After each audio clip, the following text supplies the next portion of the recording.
चोरी कैसे पकड़ी गई थी? तो बेवकूफ ही ना, बट इमरान के साथ इनकी कोई मोहब्बत वगैरह वाला काम जो है ना वो सानवी है। क्या मुमकिन है 45 दिनों में उनकी रिहाई? ये असल तो सवाल यार बिल्कुल मुमकिन हो सकती है।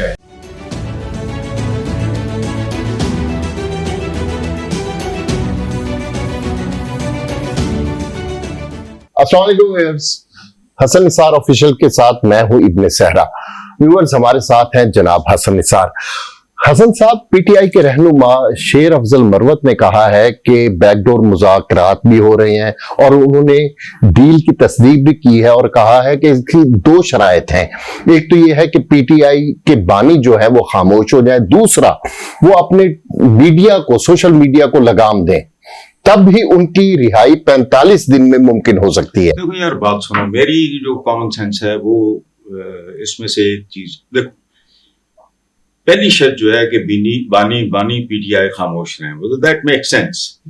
चलो भाई, होगी शर्त, हालांकि खामोश रहने का तुक नहीं बनता, पाकिस्तान के हर शहरी को बोलने की इजाजत है अगर वो हदूद के अंदर बात करे तो खामोश रहना तो कोई बात नहीं, लेकिन बहरहाल इट मेक सेंस। जिन हालात में हम बात कर रहे हैं, जिस तनाजुर में बात कर रहे हैं, समझ में आती है। लेकिन दूसरी बात मुझे समझ नहीं आती, पाकिस्तान के नाम निहाद दानिश्वरों, साथियों को, लोगों को वो इमरान खान का नैरेटिव उसको बनाना, तह फलाना, वो 14-15 साल तक एक खाता रहे, अब कितने सी नैरेटिव। This stupid.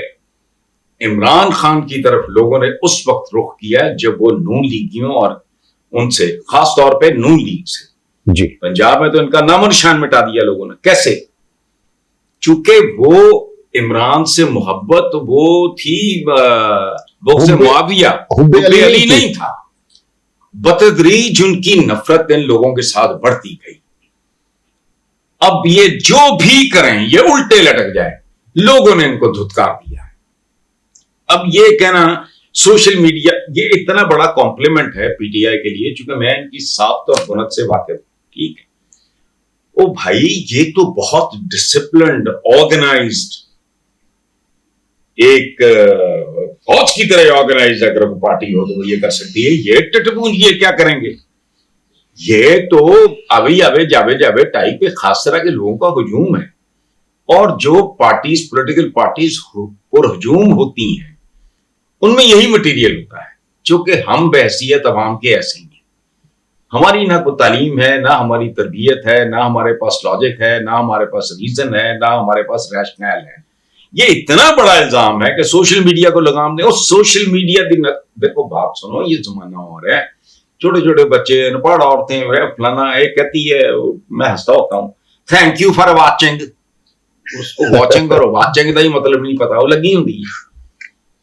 वो इसकी कोई वो नहीं, हर बंदा को 4 टके बनाने के चक्कर में है। यूथ जो है वो बहुत फ्रस्ट्रेटेड है। और इस जमाने में, हमारे जमाने में तो इस तरह की हरकत की तरफ बढ़ने के लिए या इंस्पायर सो कॉल्ड होने के लिए, मोटिवेट होने के लिए रीजन ही कोई नहीं होती। मैं बहुत अच्छे स्कूलों का पढ़ा हूँ, उसके यूनिफॉर्म हमारी डिफरेंट होती थी। वो जो MC primary high school type, वो बेचारे मलेशिया पता नहीं क्या पहन के जाते थे, तो किस्सा खत्म। अब इतनी एक अजीब किस्म की दौड़ है। मेरा एक मुलाजिम था, 2 ने मिलकर चोरी की, ये लंबी कहानी। चोरी कैसे पकड़ी गई थी? तो बेवकूफ ही ना, पढ़। अच्छा, गुस्सा मुझे किसी और बात पे चढ़ा कि मेरे मरहूम वालिद की एक निशानी थी ओमेगा घड़ी, वो भी उन्होंने बेच दी। सारा कुछ रिकवर कर लिया हमने। तो वो पकड़ा किस बात में गया? अंदाजा लगाओ ना, 22-21 साल महरूम घर का बच्चा हो, उसने बर्गर देखे। मेरे मुलाजमों ने कहा है 1,500 का बर्गर डेली खाना। ओहो, अच्छा। एक वो अली नहीं याद है? जी जी, बिल्कुल मुझे याद है। हाँ, ये हमारे गार्ड ने रखवाया था, जी, ये जी, बच्चा जी, बेआसरा थी, वो भी उसके साथ शामिल हो गया। अच्छा, हमारा कोई आगा पीछा नहीं। ये जितने लोग सोशल मीडिया पे लगे हुए हैं, याद रखो, इनका इमरान के साथ इनकी कोई मोहब्बत वगैरह वाला काम जो है ना वो सानवी है। अच्छा, वो मोहब्बत इन्होंने तारी की हुई है, चूंकि पॉपुलर है, हाँ, इन लोगों को बुरा भला कहना ये पॉपुलर है। मफादात अपने हैं। और छोड़ो, मफादात क्या होने हैं, बस 4 टके मिल जाए खत्म होता है। मफादात तो सियासतदानों के होते हैं, जो एक नहीं होता दो। मफादात गरीब आदमी तो वही अगले डंग की रोटी मिल जाए, फलाना हो जाए, तुम खाना। और नैरेटिव, और बात सुनो, जो नैरेटिव मैंने दिया था, मैं तो 1.5 साल के बाद ही छोड़ गया था, उससे बड़ा नैरेटिव मुमकिन नहीं है। हुक्म अल्लाह का, ये लेटर हेड्स पे पीटीआई के होता है, हुक्म अल्लाह का, कानून कुरान का, रास्ता रसूल का, और पाकिस्तान सब पाकिस्तानियों का। उसी की उल्टी पुल्टी शक्लें बात में, लेकिन नैरेटिव मीनारे पाकिस्तान तक साल तो जरा देखोगे तो 12-14 साल तक के टके टके के लोग जीत जाते थे। बिल्कुल। तारिक अजीज साहब के साथ मेरा बड़ा प्यार मोहब्बत एहतराम का, बल्कि हमारी दूर पार की रिश्तेदारी भी थी, नीलाम करवा जी, उनसे हार गया। आज इस मुल्क का कोई बंदा उससे हार के, उससे जीत के दिखाए। ये नैरेटिव, ये सब फजूल बातें। सो ये तो बानी पीटीआई ने फैसला करना है, खामोश रहे, और खामोश रहने से क्या फर्क पड़ता है, वो नहीं बोलेगा, चलो अल्लाह खैर सलाह।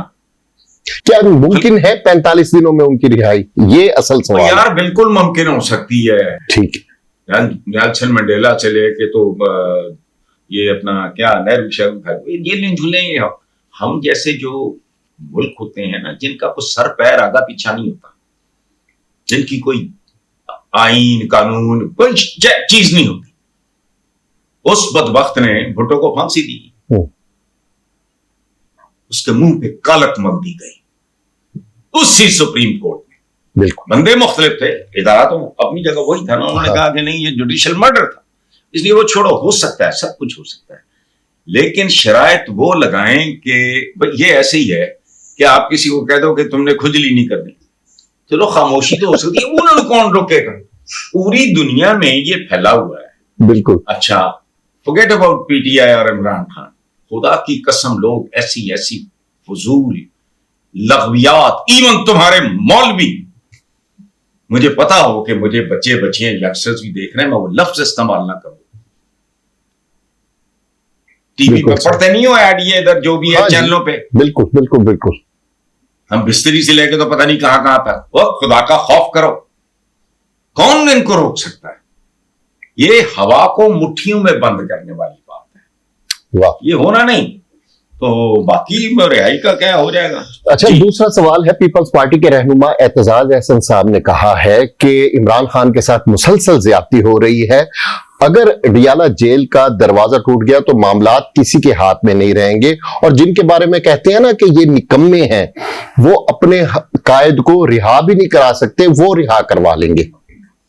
देखो बात सुनो, मैं जिंदगी में, आप कितनी देर से हमारा ताल्लुक है, मैं जिंदगी में एक खास हवाले से प्रोटोकॉल का बहुत कायल हूं। आपको ये भी पता है कि मेरे एतजाज आसन साहब के साथ ताल्लुकात कैसे हैं और कितने पुराने हैं। जी ठीक है, मैं, और ये मोहब्बत और एहतराम दो तरफा ट्रैफिक का नाम है, तो मैं उनकी बड़े भाइयों की तरह इज्जत करता हूं, और जेन्युइनली मेरिट पे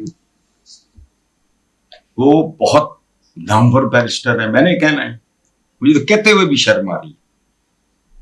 अच्छा, सिविल सर्विस में टॉप करके छोड़ने वाला आदमी दूसरा बंदा बताओ इस मुल्क में कोई? जैसी किताबें उन्होंने लिखी हैं जी, उस जैसी एक किसी ने लिखी हो।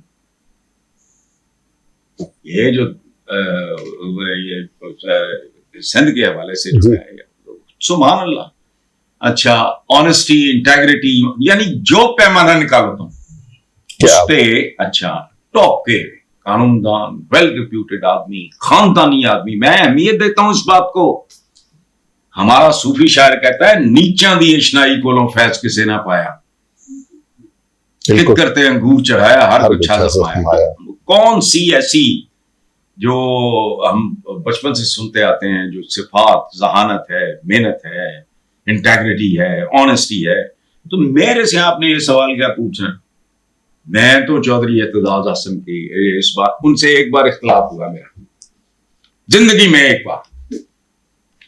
वो क्या था, जब ये नहीं ये कोयटा का वो चौधरी जी, इफ्तिखार ये लीड कर रहे थे, जी। He was the main man.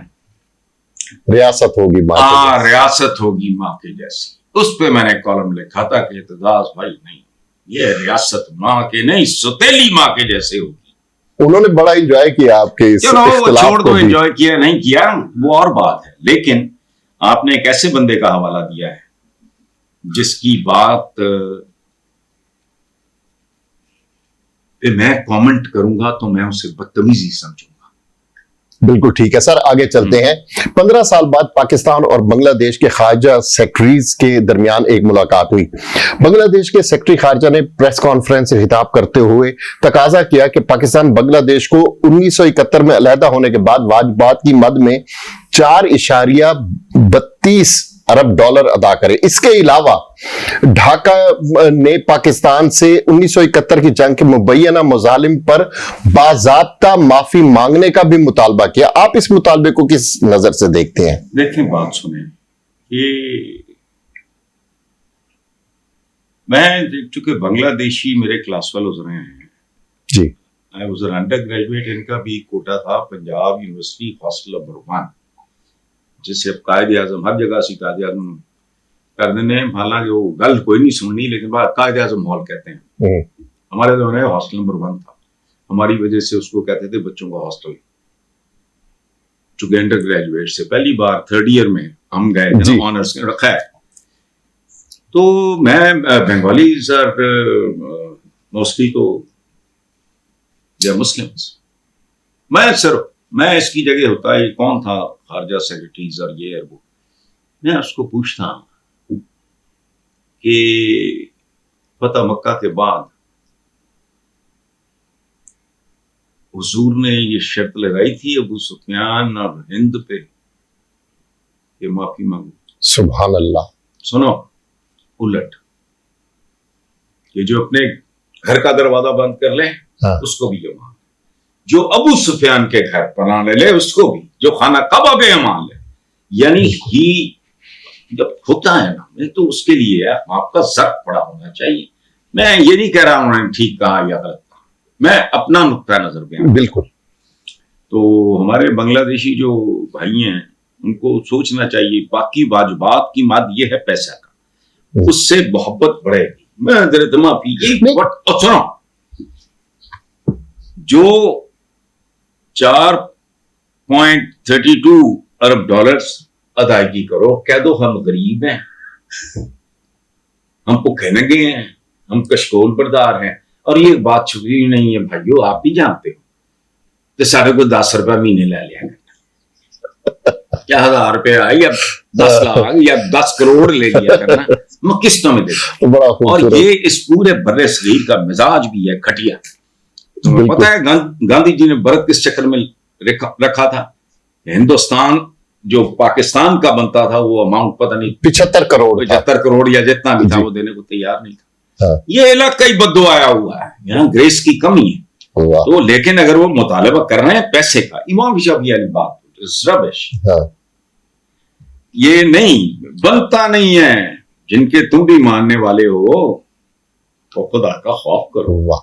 अच्छा हसन साहब, आपके जो व्यूअर्स हैं वो गैर सियासी सवालात को भी बड़ा पसंद करते हैं। उनकी तरफ से एक सवाल आया है कि किसी आदमी को पहचानने का क्या मुमकिना तरीका होना चाहिए? यार देखो, इंसानों को पहचाने पहली बात यह है कि पंजाबी का एक मुहावरा है, आप चूंकि सराइकी हो, मेरी पसंदीदा तरीन जुबान है, पता नहीं आपने सुना हो कि ना। एक तो यह है कि राह पे आ जाने ते वाह पे आ जाने, जी, जिससे आपका वास्ता पड़ता है, जिसके साथ आप राह पे आ जाने, सफर करते हो फलाना ये। लेकिन इस तरह और भी बहुत से हैं, लेकिन शॉर्टकट मैं आपको बताता हूं कि अगर आप पहली 5-7 मुलाकातों में ये जानना चाह रहे हो कि बंदे की असल औकात क्या है, तो 5-7 मुलाकातों में पता लग जाता है। जितनी किसी आदमी की दोस्तियां पुरानी होंगी, उतना ही जेन्युइन आदमी होगा, उस पर भरोसा कर सकोगे। मेरी एज में मेरे तो अब सारे दोस्त ही 55 से 60 साल के दरमियान है, और तुम अक्सर को जानते हो, जी सुलू भाई को जानते हो, हाँ इद्रीस भाई जी। को जानते हो, मेरा तो ये दूसरा,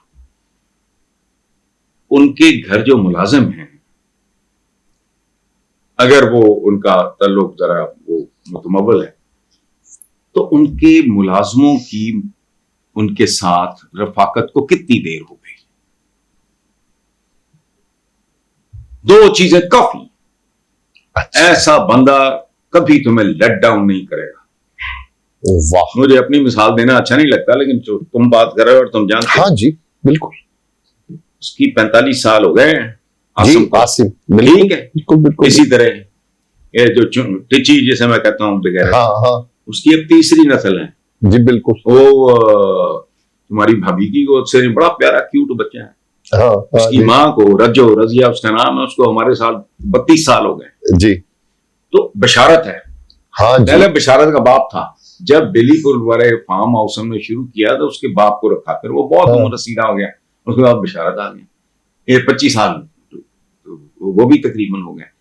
देखो, इससे 2 चीजें, दोस्त जिसके बहुत पुराने हों, इसका मतलब है कि चवल, घटिया, 3rd क्लास, मौका परस्त, ये बदलते रहते हैं जरूरतों के साथ साथ। वाह जिनकी जुड़त लंबे अरसे तक कायम रहे, वाह, इसका मतलब है कि वो बंदा रिलायबल है, जिसके साथ मुलाजम पुराने टिके रहे, वाह, और वो इस बात को महसूस करे कि ये खूबसूरत बात है। अब मैंने हातिम हाशिम और मोहम्मदा को मैंने कहा हुआ है कि ये जो बच्चा है रजिया का, वो क्या बना बेटे का? वो बेटा पोता।